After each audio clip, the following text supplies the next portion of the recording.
영광과 함께 요한이 전한 거룩한 복음입니다. 주님 영광 받으소서. 그날 곧 주간 첫날 저녁이 되자 제자들은 유다인들이 두려워 문을 모두 잠가놓고 있었다. 그런데 예수님께서 오시어 가운데에 서시며 평화가 너희와 함께 하고 그들에게 말씀하셨다. 이렇게 말씀하시고 나서 당신의 두 손과 옆구리를 그들에게 보여주셨다. 제자들은 주님을 뵙고 기뻐하였다. 예수님께서 다시 그들에게 이르셨다. 평화가 너희와 함께. 아버지께서 나를 보내신 것처럼 나도 너희를 보낸다. 이렇게 이르시고 나서 그들에게 숨을 불어넣으며 말씀하셨다. 성령을 받아라. 너희가 누구의 죄든지 용서해 주면 그가 용서를 받을 것이고 그대로 두면 그대로 남아있을 것이다. 12제자 가운데 하나로서 쌍둥이라고 불리는 토마스는 예수님께서 오셨을 때에 그들과 함께 있지 않았다. 그래서 다른 제자들이 그에게 우리는 주님을 배웠소 하고 말하였다. 그러나 토마스는 그들에게 나는 그분의 손에 있는 못자국을 직접 보고 그 못자국에 내 손가락을 넣어보고 또 그분 옆구리에 내 손을 넣어보지 않고는 결코 믿지 못하겠소 하고 말하였다. 여드레 뒤에 제자들이 다시 집 안에 모여 있었는데 토마스도 그들과 함께 있었다. 문이 다 잠겨 있었는데도 예수님께서 오시어 가운데 서시며 평화가 너희와 함께 하고 말씀하셨다. 그러고 나서 토마스에게 이르셨다. 내 손가락을 여기 대보고 내 손을 보아라. 내 손을 뻗어 내 옆구리에 넣어 보아라. 그리고 의심을 버리고 믿어라. 토마스가 예수님께 대답하였다. 저의 주님, 저의 하느님. 그러자 예수님께서 토마스에게 말씀하셨다. 너는 나를 보고서야 믿느냐? 보지 않고도 믿는 사람은 행복하다. 예수님께서는 이 책에 기록되어 있지 않은 다른 많은 표징도 제자들 앞에서 일으키셨다. 이것들을 기록한 목적은 예수님께서 메시아시며 하느님의 아드님심을 여러분이 믿고 또 그렇게 믿어서 그분의 이름으로 생명을 얻게 하려는 것이다. 주님의 말씀입니다. 그리스도님 찬미합니다. 찬미 예수님.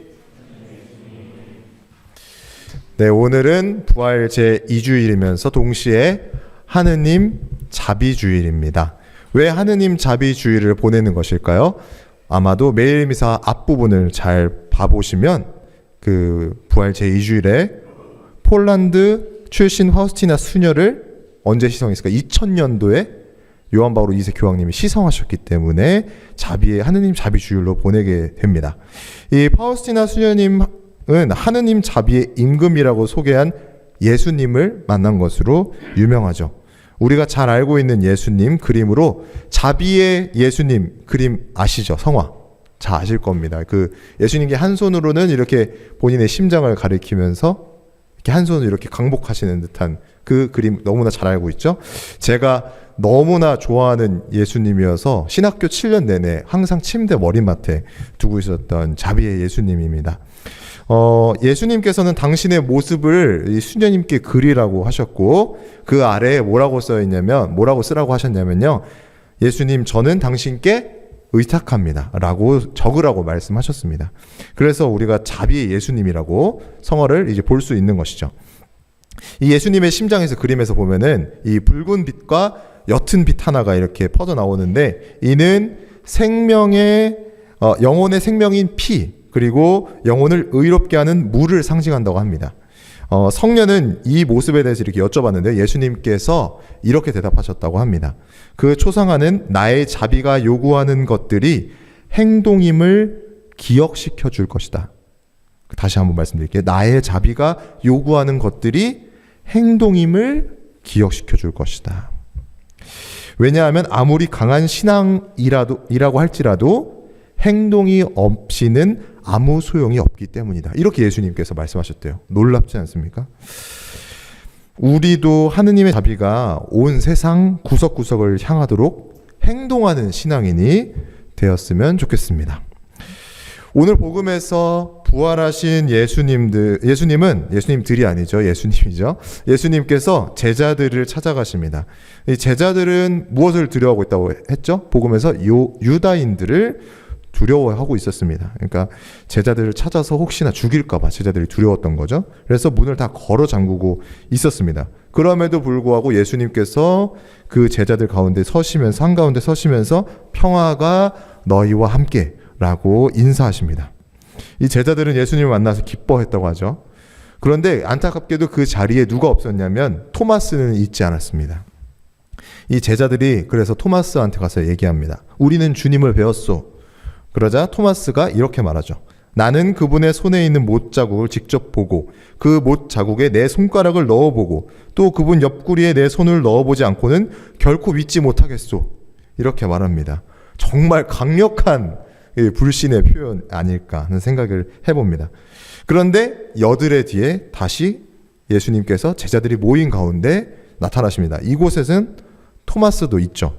그래서 주님께서 토마스에게 이렇게 말씀하십니다. 내 손가락을 여기 대보고 내 손을 보아라.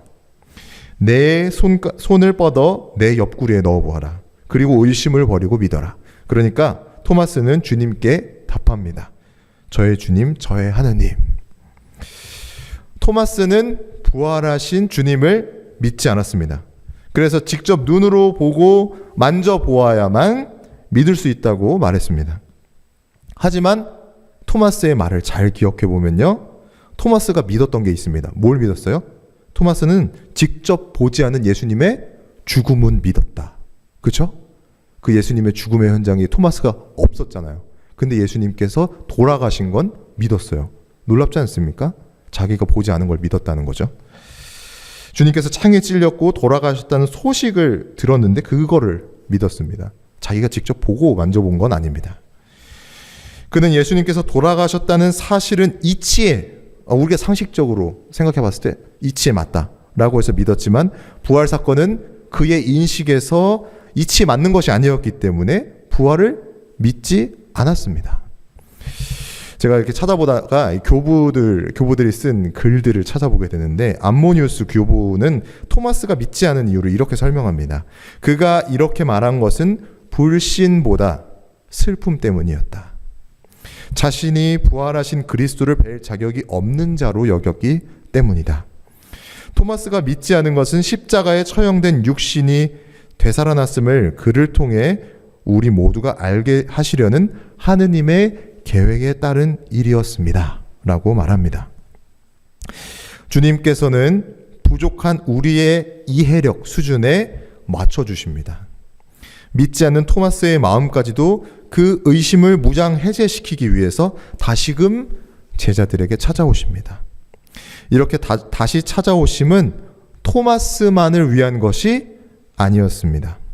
아직도 온전히 믿지 못하는 부족한 믿음을 지닌 우리를 위해서 찾아오신 것입니다. 그리고 우리의 눈높이에 맞춰서 당신의 모습을 드러내 보여주십니다. 우리도 매일의 미사 안에서 주님을 만납니다. 빵의 모습으로 현존하시는 주님을 만납니다. 그러나 우리는 아직도 우리의 믿음은 부족합니다. 빵의 형상 안에 계시는 살아계신 예수님을 알아보지 못하고 의심할 때가 많습니다. 오늘 부활 제2주일이며 하느님 자비주의를 맞이하여 주님을 알아볼 수 있도록 우리 주님께 자비를 청하면 좋겠습니다.